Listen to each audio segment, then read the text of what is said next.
Hey guys, PP here. Consider this a sequel to my last video, in which I presented to you my evidence that Jordan Peterson pees his pants. Now don't go expecting me to become some sort of Jordan Peterson fan cam channel, but while I was scrolling his Twitter, I found some real gems that I couldn't help but share with you today. So let's get into it. I thought we could start with Jordan bellyaching on Twitter that an episode of his podcast was performing poorly. The thing is, Jordan imagines himself as some sort of mega influencer that everybody is just dying to watch, a true messiah on social media. But he gets no views because of conspiracy against him. The implication is that he's been shadow banned. He often makes these sorts of claims when something bruises his ego, like not receiving any attention. And then he tags a bunch of people and corporations, ironically, but not so much irony that he's self-aware, to establish a pseudo-dialogue, which is ultimately just a performance to his fans, showing them how big and strong Jordan is, while the woke media is actually just super gay, or something like that.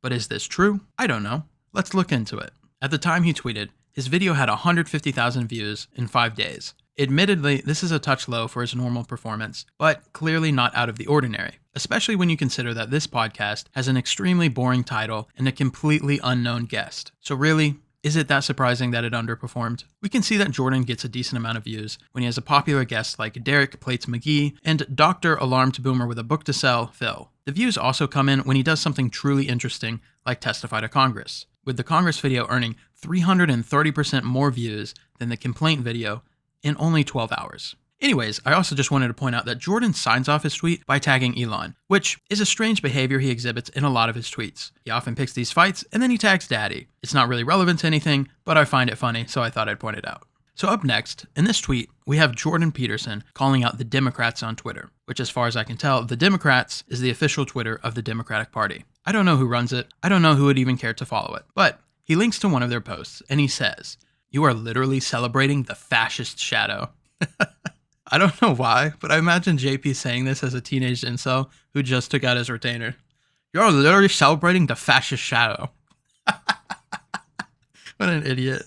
But wow, those are some heavy words. Fascist shadow. So what's Biden saying in this video? Well, we're here to find out, aren't we? Tonight, let's all agree once again to stand up for seniors. Many of my friends on the other side of the aisle want to put Social Security on the chopping block. The working people who built this country pay more into Social Security than millionaires and billionaires do. It's not fair. I'll protect and strengthen Social Security and make the wealthy pay their fair share. Okay, so Biden wants poor seniors to receive the pensions they paid into. Yeah, that sure sounds like fascism, all right. Not the Republicans who are called out for voting against Social Security in the worst interest of their constituents, because it appeases their big dollar donors who want to save billions on taxes while crushing the poor under the heel of their jackboot. Oh no, Jordan Peterson, to his credit, hates the Nazis. Here's another response to the Democrats page. Here, Jordan is calling student loan forgiveness theft from the taxpayers. What he fails to realize is that money isn't actually funding the Democratic Party. It's going back into the taxpayers' pockets in the form of an economic stimulus. This can't be theft because it cycles back into the economy and the tax system at large, because the beneficiaries of this policy aren't curmudgeon millionaires hiding their wealth from the IRS or Canadian political pundits screaming from their iceberg. Also, I can't help but feel this runs counter to Jordan's belief that colleges are corrupt and overcharging on tuition. Surely, if he's a true champion of the poor, as he often claims to be, he would be on the side of the students who have been taken advantage of by the university apparatus. This includes a huge swath of his fan base of young men. In fact, Jordan's disdain of college actually has him so riled up that he's initiated a pseudo-internet university of his own. As he sees it, this is a solution to the problem, and it is totally not, wink wink nudge nudge, get in on the same scam by appealing to the fears of his young and impressionable viewers. Nor is it a way for him to get back at the educational institution for ousting him. Suffice to say, this tweet isn't representative of any real belief on the part of Peterson. It's right-wing virtue signaling followed by soft crying like all the others. So in this tweet, Jordan is attempting to dunk on 60 Minutes by saying they will soon be forgotten. Keep in mind, this is a program that's been around since Jordan was pooping his pants and will probably outlast the withering husk that his consciousness occupies. But for why did Jordan attack them so? Well, it's because 60 Minutes did a piece on the Moms of Liberty. You might know them as the notorious political activists who are behind most of the book bans we've been seeing. What Jordan fails to realize is that the Moms of Liberty would ban his own books in a heartbeat. because if you're not familiar with Jordan's work, here's an excerpt in which he describes a dream he had about his grandmother. And seeing as I would like to maintain my dignity, I won't be reading it, but feel free to pause the video if you have a strong stomach.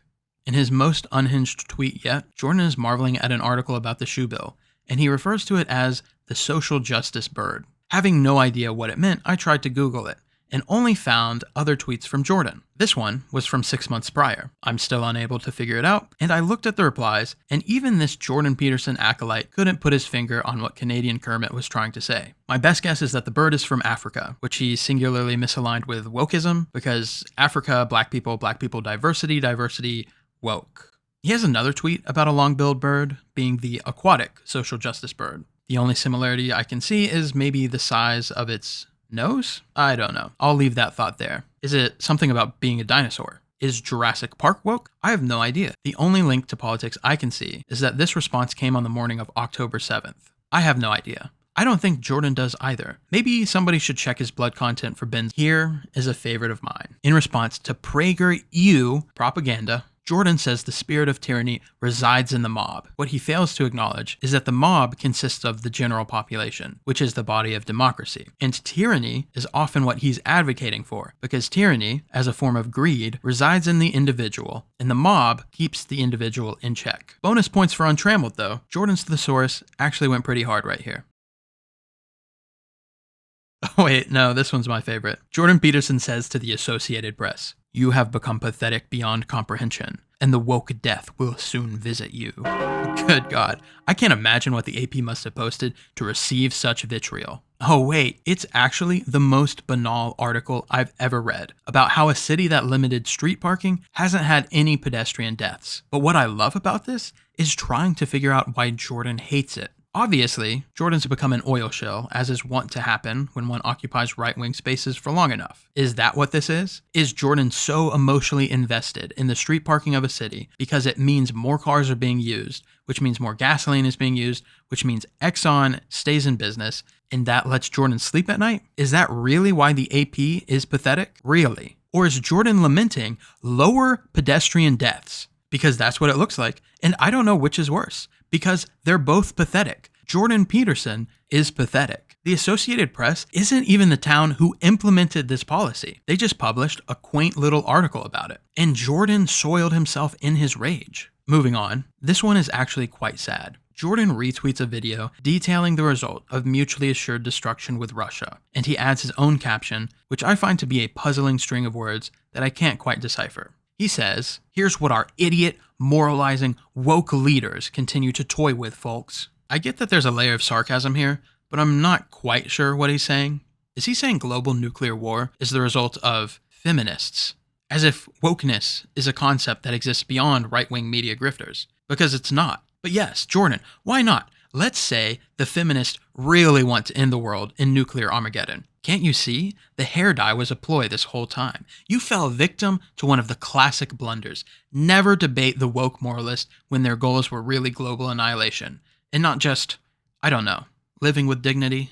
A perfect follow-up is this tweet in which Jordan bemoans woke storytelling and celebrates Disney tanking. Although I'm not sure he understands the meaning of tanking, considering how Disney stock hit a yearly high a few days later. Maybe if Jordan didn't read such lowbrow, spiteful, and biased articles, he wouldn't have been taken for a fool by this one. I'd say this too is a classic blunder, but it's not. This one really just gives angry old man hollering from the porch kind of vibes, especially considering Disney isn't some beacon of progressive values. It's a mega corporation greedier than he. Also, this should go without saying, but anybody who's familiar with Peterson's work knows that he hates trans people. I understand there's a contentious debate that rages when it comes to gender segregation in sports, or dispensing gender-affirming care or surgeries to minors. But Jordan has no class in that regard. Even outside of these contentious sub-issues, he thinks trans people at large are mentally ill freaks, and he calls anybody who supports them butchers. The sad thing is, it isn't about engaging in nuanced discussion about bodily autonomy or civil liberties. Jordan's petulant and vitriolic, and he ceaselessly bullies people who have never engaged with him for the mere crime of existing, because to him, their existence is a target. And he can virtue signal about the mutilation of children all he wants, which I can agree, as can everybody else, that's a pretty serious offense. Except for the fact that it only happens inside the fear-addled minds that Jordan cultivates because he wants to sell more books. Finally, I'll leave you with this tweet in which Jordan goads the Prime Minister of Canada, something he does in about half of his tweets. I'm not exactly sure how to explain the socio-political commentary on this one, because I think Jordan was just trying to pump Bitcoin. He may as well have added the hashtag to the moon. And dear God, if you didn't notice the dates on this small selection of tweets, then you wouldn't know these all came from about a single 2-week period. So if anybody's actually watching this video, give it a like, and I'll do a deep dive on the rest of Jordan's Twitter. Or, if you think I suck, dislike the video. I don't care. Nobody's watching anyways. But yeah, I'll catch you guys later.